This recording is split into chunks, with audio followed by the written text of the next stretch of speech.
Hi everyone, this is daveac.lit.tv and this is my vblog 135 for Friday the 18th of February 2011. And I don't know why I did that intro so cheerfully, because I'm rather sad. In actual fact, the strapline for today's show is podcast galley updates and a wine to drown my sorrows. Drown my sorrows? Why? Well, because I'm not at galley. What is Galley, you ask? Well, it's Catch-22, the 22nd year that Galley has had their Doctor Who and Torchwood event in Los Angeles. It's now an annual event. It's a 3-day event, and it started officially today, and it runs the 18th, 19th and 20th, although a lot of the podcasters I know and Doctor Who fans I know arrived either Wednesday or Thursday ready for the convention, and it's now in swing. As I record this quite late, well, it's getting towards 10 o'clock here in the UK. It's 8 hours earlier in Los Angeles, so it's just getting going really. I think the last tweet I looked at before I started recording was saying that Matthew Waterhouse was on stage. He of course played Adric in classic Doctor Who. Let me just tell you, I'm not going to go to any music or DVDs because basically I just want to do a shorter program today, just mention a few things, mention a little bit about Galley, and then drown my sorrows in the wine at the end. In some ways, it's worked out okay that I didn't go because my brother-in-law's had some routine surgery this weekend, and because I'm still here, I've at least been able to give him some support rather than tripping off to the States. But I do know that Ian, the Sixth Doctor, my co-host on the Cultum Collective, and myself are both rather gutted that we're not there in amongst the other podcasters who seem to be having a whale of a time. Okay, let me just tell you what happened slightly prior to this weekend. Well, the Gallifreyan Embassy, Doctor Who Podshock, Lewis put up episode 238, which is mainly an extended interview with Daphne Ashbrook that played Dr. Grace on the 1996 Doctor Who movie, because the DVD is getting its North American release. And he also talks about she's a singer, and she's released a new CD called Grace Notes, and I believe it's also available on iTunes. So have a good listen to that podcast that he does. And of course, now Lewis is over at the convention. Unfortunately, James couldn't make it, but although I haven't heard from Ken Deep yet, I assume he's there and enjoying all of Galley. And I hope Lewis is getting a little bit better, because he was a little bit poorly after his flight to Los Angeles. Okay, well, the Cultum Collective, we were busy. The Sunday that's just gone, we did our top 25 shows of 2010, and that was using a list that we got from Tube Talks. That's from Digital Spy, and it's Digital Spy, Tube Talk top 25 shows 2010, and we spent 3.5 hours on that. But don't let that put you off listening to them. Of course, if you download it, you can stop and start to your heart's content. And even if you decide to stream it from the cultum.com webpage or from the TalkShoe site, TalkShoe ID 54821, there's no reason if you stop it that you can't stream it again and catch up to where you were. Also, in the middle of the week, we put out the final 6-part commentary of the miniseries Jekyll. Ian and myself had a really good time with this one. From episodes 1 to 5, we've given out quite a lot of facts. In the 6th one, we'll both be the first to admit we don't give a lot of facts out, because we're really enjoying the whole climax of this brilliant 6-part miniseries. And if you go to cultum.com, are the other places where I've posted about it. I've not only put the link up to the final part of it, but I've also put links for parts 1 to 5, just in case this is the first time you've seen about it and you wanted to catch the earlier ones. So that's that. This coming Sunday, which is the 20th of February, we've got programme 86, and we're doing non-Who, that's non-Doctor Who, sidekicks and secondary characters. So hopefully you'll give that a listen. Come and join us live on Torture ID 54821. We do it at 2 p.m. Eastern Standard Time. That equates to 7 p.m. GMT. And you can work out where you are in the world, what time that is for you. You can come on and listen. You can come on if you've got a headphone set and actually take part in the show itself. And then it's usually posted for download within about 30 minutes of the show ending. And the following week, the 27th, Sunday the 27th of February, we'll be doing about voice-over actors. Now, it's Sunday the 27th of February when the Doctor Who Podshop will be having its spring second live meetup. Not on a Saturday this time, but on a Sunday. And that takes place using the Pacific Standard Time. So the times for that are Sunday the 27th of February, and it's 1 p.m. to 6 p.m. Pacific Standard Time. So in the UK, that's 9 p.m. in the evening Sunday into the early hours of the morning. And you'll see lots of Doctor Who fans and bloggers and podcasters there. And it really is a great time.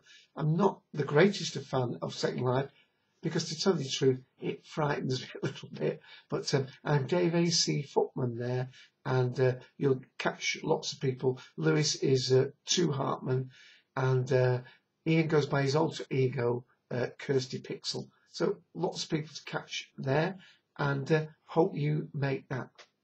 Right, just a couple of things I want to mention before I go to some little shouts out and updates about Galley.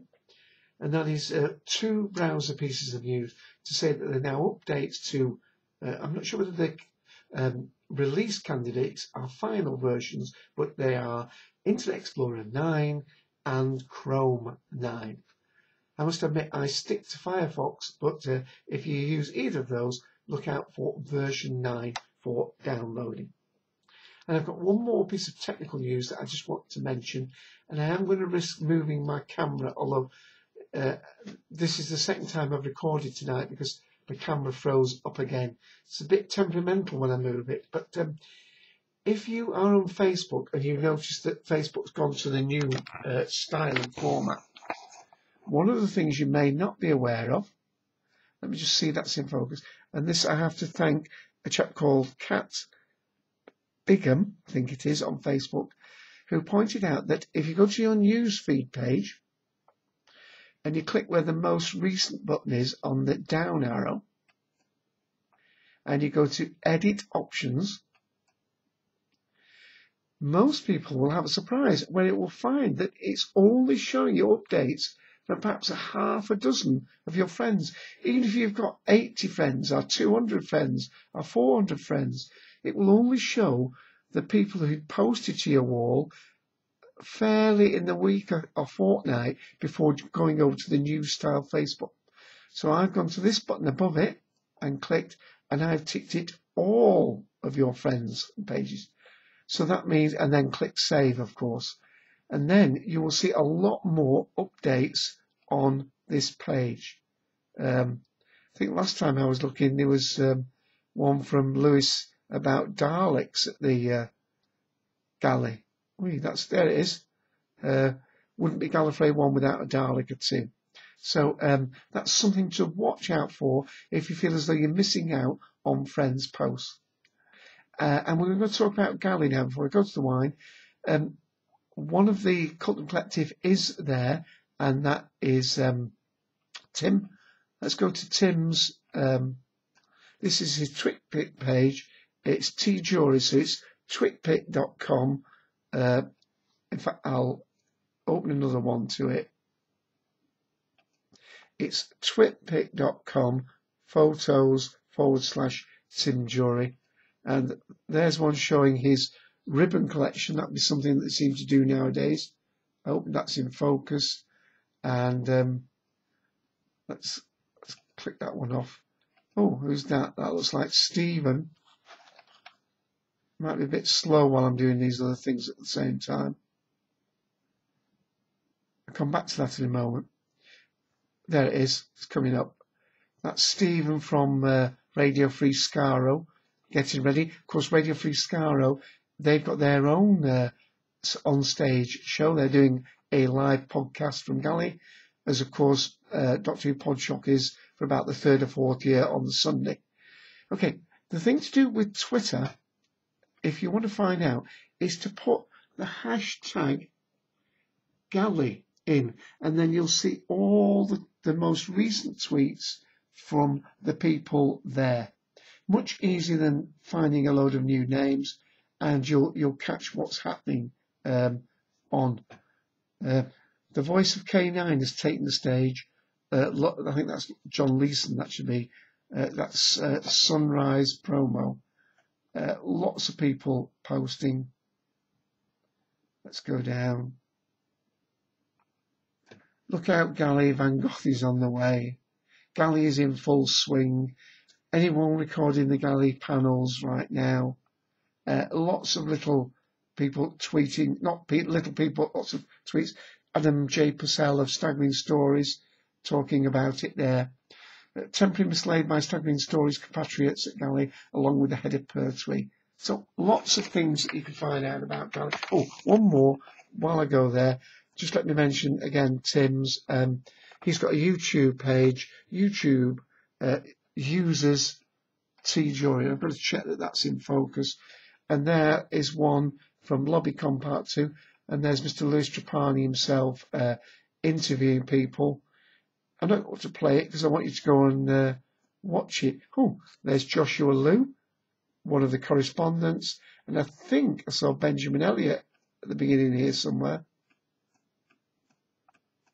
Perhaps not. I thought I did. Okay, so lots of things will be on the internet about that. Well, we've been going 12 minutes, and I said this was going to be short. But let me just get you into position. There we are. And I'm really missing it, but there will be tons and tons of stuff. At Radio Free Scaro, we're going to do about 5 podcasts from the event. Staggering Stories are going to be doing their 100th episode. They're going to release it from there with feedback and things from Galley. TARDIS Tara has got her TARDIS up there on the event, so there'll be lots of photographs of people in front of her TARDIS. Lots and lots of things going on. Ken Deep's going to be doing some of the comparing to some of the panels, and really, really great. I think we better get to the wine. I think I need to drown my sorrows. Well, last week I had an Italian Chianti, and I said I don't often drink wines from Italy. In actual fact, by the way, I did say it was a little bit on the sharp side, and I felt as though it needed food. Well, I did indeed make myself some spaghetti bolognese that night, and I must admit the Chianti was much more enjoyable with food. So that wine from last week, if you check episode 134, that wine definitely better with food. Well, we're not moving far away this week. We're just moving to Sicily. Now, I'm hoping that's going to focus for us. And I'm still not sure how to pronounce that, even though it's not in focus. There we are. Casa Ella. Liella. Hopeless with pronunciations on that. And let's have a little look at the back. See if I can get it in focus for you. Right, freeze frame. So you can read it. And we're off. It's a Shiraz that they've used. It's 14%, 2009 wine from Sicily. And it's been poured out some wine, but I'm not getting an awful lot of fruit coming from it. If I put my nose right in, I can get the fruit, but it's more of a mustiness coming through, a slightly earthy aroma from it. But let's give it a little bit of a taste.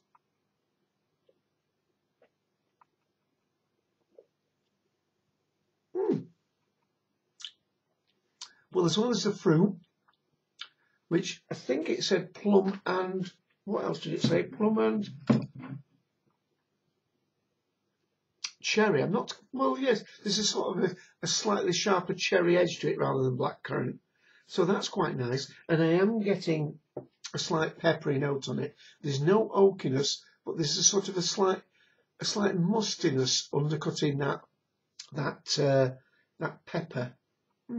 What else am I getting? Something else that it said here. Spicy notes, it says. Not really. Let's have another taste.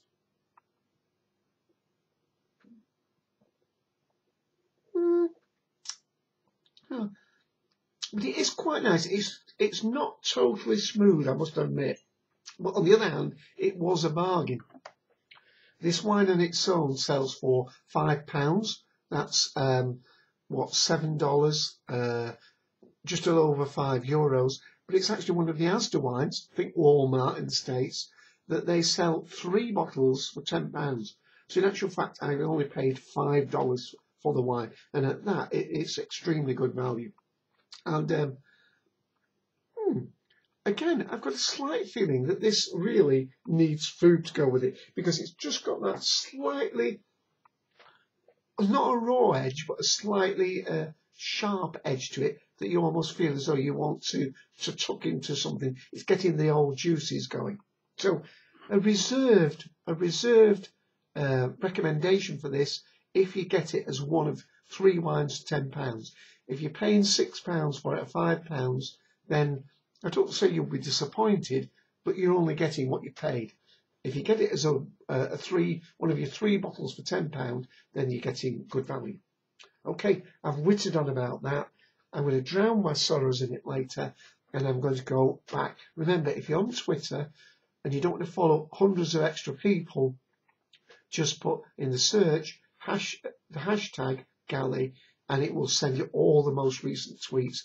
And luckily, if you've got the new version of Twitter, you can actually click on the content in the side panel. It will actually play the video. I showed the twit pic in the side panel. All right, 17 minutes, longer than I thought I was going to do today. So with that, this is daveac. Catch you next week. And don't forget, the Cut and Collected podcast is every Sunday, 2 p.m. Eastern Standard Time on Torch ID 54821. And those Jekyll fans, go to cutdem.com and listen to our commentaries. I hope you'll enjoy them. Bye, everyone. Bye.